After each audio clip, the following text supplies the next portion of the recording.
राम राम जी। तो जपजी साहब की एक अनमोल पंक्ति है, कतना कथी ना आवे तोड़। तो गुरु नानक जी कहते हैं कि परमात्मा की वड्याई, परमात्मा की उस्तत वेद, शास्त्र, पुराण, उपनिषद ये कर कर के थक गए हैं, लेकिन उसकी उपमा, उसकी वड्याई पूर्ण नहीं होती। ये वेद भी वड्याई कर कर के अंत में नेति नेति कह देते हैं। नेति नेति का क्या अर्थ है? न इति न इति, ये भी नहीं, ये भी नहीं। कितना सब जो मैंने कहा है ये भी तुम्हारी पूर्ण व्याख्या नहीं है, ये भी केवल अंश मात्र ही है। 18 पुराण हैं, 4 वेद हैं, 108 उपनिषद हैं। ये सब परमात्मा के गुणों की चर्चा करते हैं, लेकिन ये सब अपनी अपनी सीमा के अनुसार शांत हो जाते हैं। पूर्ण रूप से परमात्मा की उपमा की व्याख्या की ही नहीं जा सकती। परमात्मा इतना विशाल है, इतना महान है, उसके गुण इतने महान हैं। जैसे एक छोटा सा गुण हम विचार कर लें कि अगर हमने किसी का कुछ एक कार्य संवारा होता है, तो हम ये जिताने की कोशिश करते हैं कि मेरी वजह से तुम्हारा ये कार्य संवरा है, या हम दूसरों को बताते हैं कि मैंने उसकी ये सहायता की, या अगर ना भी बताएं तो हमारे मन में होता है कि मैंने इसकी सहायता की, मुझे स्वर्ग मिलेगा। अगर कोई जगत की प्रशंसा नहीं भी चाहते तो भी कई गुप्त दान कर देते हैं। लेकिन अगर गुप्त दान भी तुम कर रहे हो तो गुप्त दान के पीछे मंशा क्या है? स्वर्ग की, वैकुंठ की। तो ये भी तुम्हारा एक स्वार्थ ही हो गया। तो लेकिन परमात्मा हमको कितना कुछ देता है। ने शरीर दिया, माता पिता दिए, घर दिया, कारोबार दिया, तो ये बुद्धि दी। अगर हम बोलें, कुछ नास्तिक बोले कि हमने जो भी किया है अपनी मेहनत से, अपनी अकल से किया है। अगर तुम सब कुछ अपनी अकल से ही हासिल कर सकते हो तो फिर गलती क्यों करते हो? कोई भी बड़े से बड़ा नास्तिक या साइंटिस्ट ही लगा लो, अपने जीवन काल को देखेगा तो काफ़ी सारी गलतियों का सामना करना पड़ेगा। तो अगर तुम्हारी अकल इतनी महान थी तो तुम हमेशा सफल ही क्यों ना हो सके? असफलता क्यों देखी? तुमने हमेशा किसी पे विश्वास किया तो विश्वासघात भी कभी कभी मिल जाता है, वो क्यों मिला? अपने दिमाग से तुमने बिल्कुल सही फैसले किए थे। तो गुरबानी कहती है, सबनी शाला मारियाँ करता करे सो है।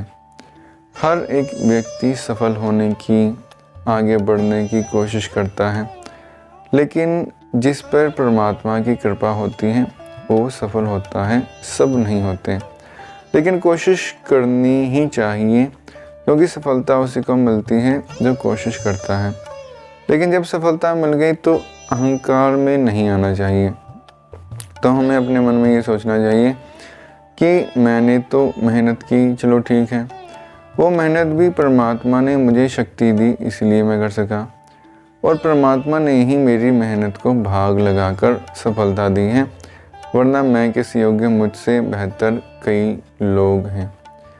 जैसे एक बार अभिनेता अक्षय कुमार जी हैं, उनका एक इंटरव्यू आ रहा था, तो वो कह रहे थे कि मैं जब अभी भी फिल्म इंडस्ट्री में देखता हूँ तो मुझसे कई टैलेंटेड एक्टर हैं, कई मुझसे सुंदर एक्टर हैं, मुझसे ज़्यादा बढ़िया एक्शन कर सकते हैं या मुझसे ज़्यादा बेहतर डांस कर सकते हैं, लेकिन फिर भी मैं उन सबसे ज़्यादा सफल हूँ और इतने सालों तक इंडस्ट्री में टिका हुआ हूँ। कहते थे कि मेहनत तो ज़रूरी है ही, मेहनत से तो भागना नहीं चाहिए, लेकिन किस्मत भी बहुत ज़्यादा मैटर करती है। तो किस्मत, प्रारब्ध आप किसको कहेंगे? आपके द्वारा पिछले जन्म में किए गए पुण्य कर्म ही इस जन्म में आपकी प्रारब्ध या किस्मत बनते हैं। तो सबसे महत्वपूर्ण कर्म ही है।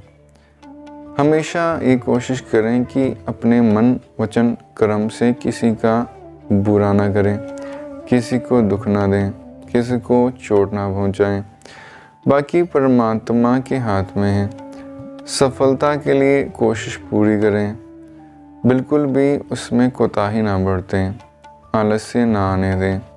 उसके बाद जो भी आपकी झोली में फल पड़ता है उसको सहर्ष स्वीकार करें। अगर तो सफलता मिल जाती है तो परमात्मा की कृपा, और अगर नहीं मिलती तो परमात्मा की इच्छा।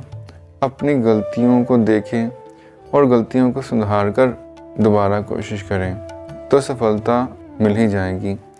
तो सफलता भी परमात्मा ही देता है। और हम जो हैं इतने स्वार्थी हैं, अगर तो कोई हमारी तारीफ़ करता है या हमसे अच्छा बर्ताव करता है तो ही हम किसी का कार्य संवारते हैं।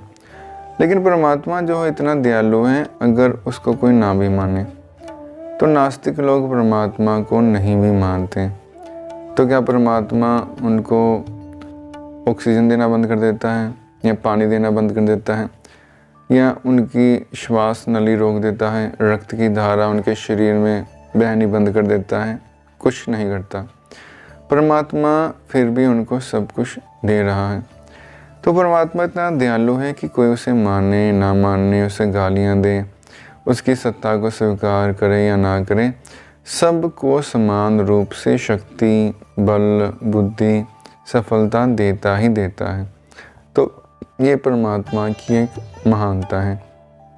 तो गुरु नानक जी कहते हैं कि कथना कथी ना आवे तोट, कि परमात्मा की कथा चाहे जितनी मर्जी कर लो, लेकिन फिर भी परमात्मा की पूरी उपमा का बखान नहीं हो सकता और परमात्मा की सिफ़तो सलाह में तोड़ भी नहीं आती। एक तो जो भक्त हैं परमात्मा का निरंतर भजन करते रहते हैं, क्योंकि उनको रस आता रहता है और रस प्रतिक्षण वर्धमान है। जैसे हमारा मन है नई चीज़ के प्रति आकर्षित होता है। और गुरु नानक कहते हैं साहिब मेरा नीत नवा सदा सदा दातार, कि गुरु नानक जो है नित्य नवे हैं, जो वो अकाल पुरख हैं, जो ज्योतिस्वरूप परमात्मा हैं, वो नित्य नवीन हैं। हर क्षण उसका नाम जपने में एक नया ही आनंद आता है। अगर नया आनंद ना आए, वही पुराना परमात्मा हो, तो भक्त कब का परमात्मा को छोड़ चुके हों। तो परमात्मा नित्य नवीन है और सदा सदा दातार है। धन्यवाद।